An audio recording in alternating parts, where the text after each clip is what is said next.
Hello, and welcome back to our series, Learning Music Online. Today we are back with history, starting from the year about 1300 all the way through the 1600s. This will take us from the Renaissance, where we left off last time, through the early Baroque period. This is starting to get us into the music that we know. In fact, one of the most famous late Baroque period, which we're not quite getting to today, is Johann Sebastian Bach, who I am sure you have all heard of, and I'm sure you know at least some of his works. We're not quite getting to him today, but we're getting close, and along the way we're going to start building the blocks for what we think of as music theory, what we think of as the instrumentation for bands, orchestras, choirs, all these things that we see as normal is starting here. So thank you for joining me on this journey, and let's go. We're going to start this lesson just before where the previous one left off, the Black Plague in the early 14th century. In the decades leading up to this world-shaking pandemic, a new style of music arose called the Ars Nova, or New Art. Although music earlier in the medieval ages had developed a theory around specific harmonies and rhythms, Ars Nova expanded on all those ideas, as is typical of human innovation. One of the most important aspects of Ars Nova was the ability to subdivide further and in a different way. So, up to this point, most subdivisions were in threes, or triple meter, and could only be subdivided into semibrevs, what we think of as half notes. With the Ars Nova, we were given minims, what we think of as quarter notes, and this allowed for different groupings of notes to be used. In the older style, only triple subdivisions were perfect, and duple subdivisions were evil. The Ars Nova did away with that. Likewise, in the old style, thirds and sixths were considered evil, and only allowed the perfect harmonies of fourths, fifths, octaves, and unisons. Ars Nova began calling thirds and sixths imperfect consonances and allowed their use. As you can imagine, this led to a lot of conflict and arguing and was the first example of written arguments between musicians of different styles. Regardless, Ars Nova won out and expanded through the early 14th century. After the Black Plague ravaged Europe, Asia, and North Africa, any argument between the old style and Ars Nova was forgotten, and Ars Nova itself was expanded upon, and by the late 14th century was now viewed as old. Before we move on with post-plague music, we need to establish once again some cultural and historical context to the next 200 years.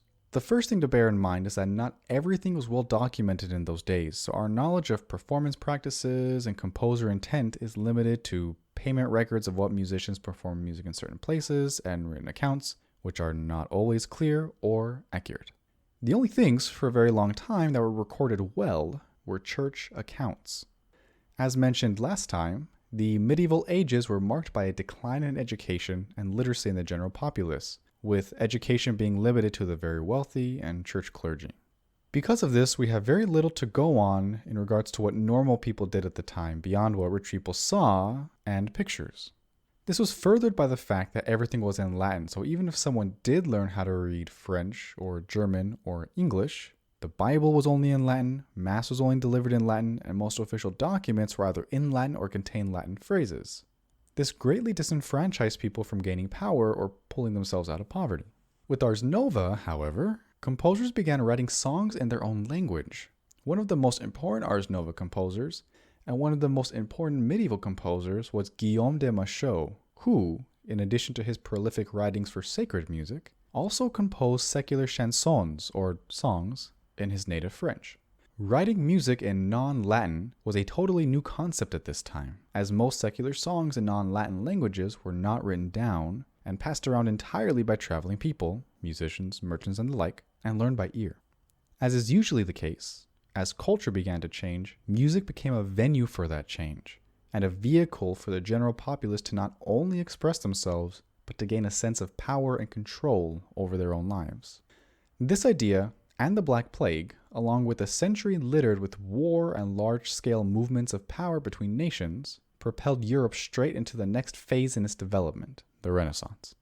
This was a period that defined itself around the principles of humanism, that grammar, poetry, history, and moral philosophy, specifically of the ancient Greeks, developed a person's mind, spirit, and ethics, and led to lives of virtue and service.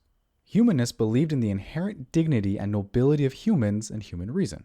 If these ideas sound familiar to you, it's probably because the United States is founded on the same Greek teachings and has its roots very deeply in the Renaissance.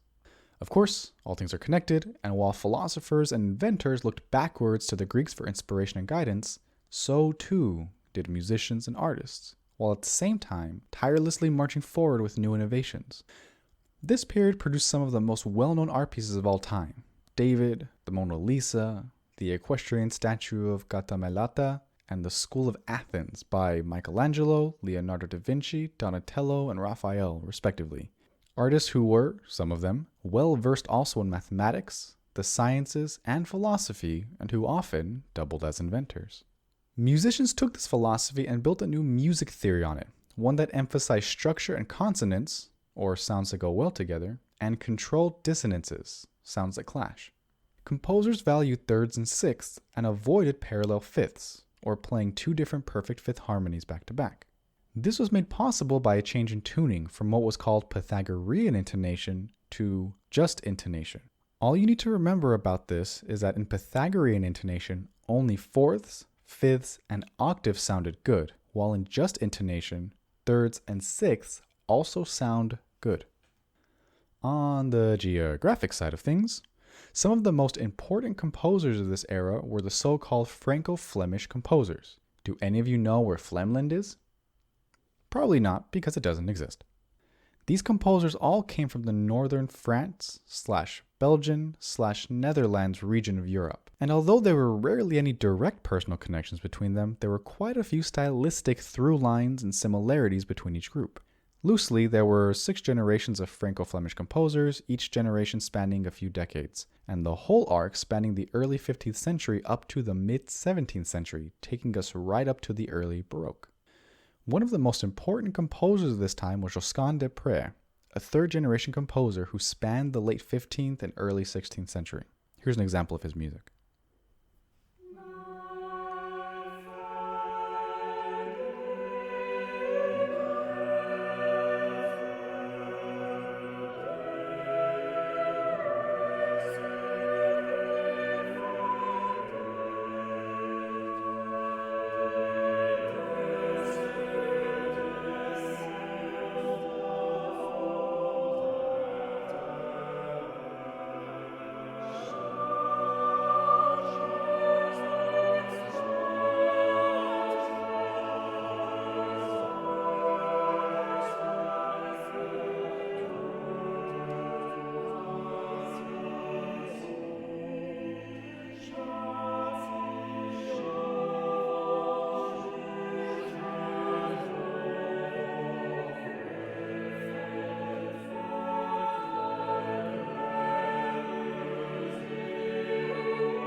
The Franco-Flemish school was defined by ever-evolving polyphonic music that began to introduce homophony into the texture.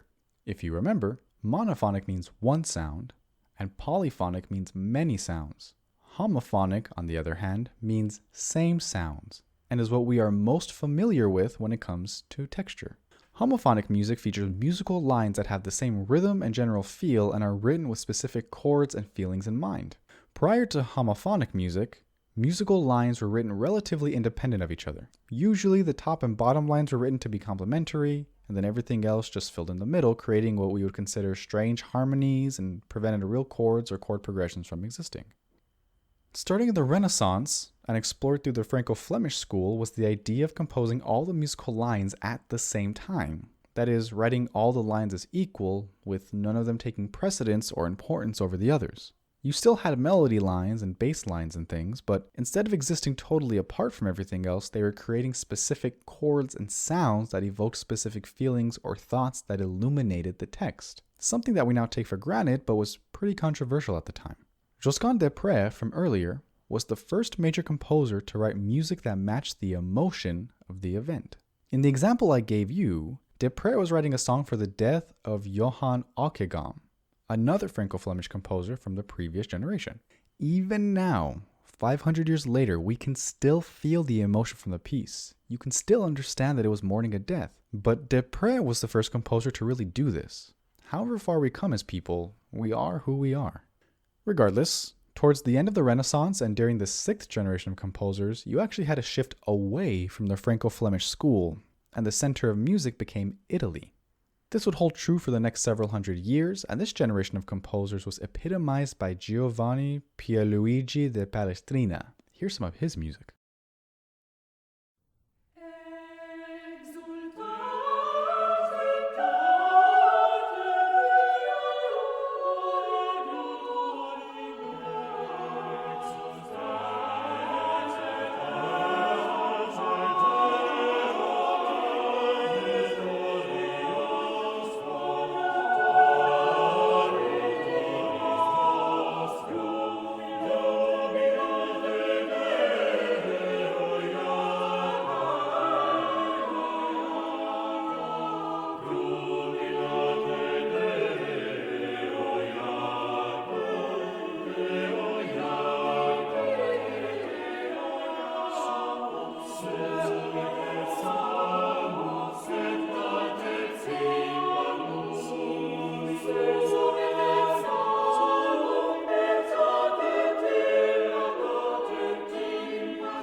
As you can see, it is far removed from the Catholic polyphony of the medieval ages, with a tonality that we can begin to recognize. It was around this time that instrumental music rose to prominence. Prior to this, keyboard instruments and stringed instruments were used as accompaniment to vocal pieces, and sometimes actually played the vocal lines. There was no written music specifically for instruments, and based on written records, training for instrumentalists didn't involve reading music, and was more based on improvisation around figures and known melodies. This began to change as written music developed and composers began expanding what they could do. They were encouraged in this not only because music notation became much more commonplace as the printing press revolutionized the distribution of printing materials, but also because many of the instruments we know today or their precursors, were developed, such as sackbuts, eventually trombones, cornetos as well as natural trumpets, eventually trumpets, the shawm, eventually the oboe, and the transverse flute, eventually the modern flute, and would replace the recorder. This gave composers many more colors and textures to play around with, enticing them to seriously consider instrumental ensembles as legitimate as vocal ensembles. If you remember, much of medieval music was dictated by the church, but through the Renaissance, the influence of the church faded slightly, and in the 16th century, the Protestant Reformation split the church apart, leading not only to the formation of the Protestant churches, Lutherans, Anglicans, Calvinists, etc., but also the further weakening of the iron grip the church had on culture. Every prominent composer still composed sacred works for whatever church they were a part of, but there was much more freedom to write non-sacred music that strayed from what the church had originally viewed as the only allowable textures and techniques. This would eventually lead to the establishment of popular, official instrumental ensembles, characterized by the late Renaissance Italian composer Giovanni Gabrieli. Here's some of his instrumental work.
As you can see, there still isn't quite what we would consider chord progressions, but there are distinct cadence points where all the voices land together and you can hear direction in the different parts. Gabrieli bridges the gap between the Renaissance and the Baroque period, where we start to see what we consider classical music, the creation of orchestras, opera, and chord-based music theory, which literally all of our popular music is. Thank you for joining me on this journey through the Renaissance. Make sure you are drinking enough water. I love you all. Stay safe, take care of yourselves, and take care of each other. I'll see you next time.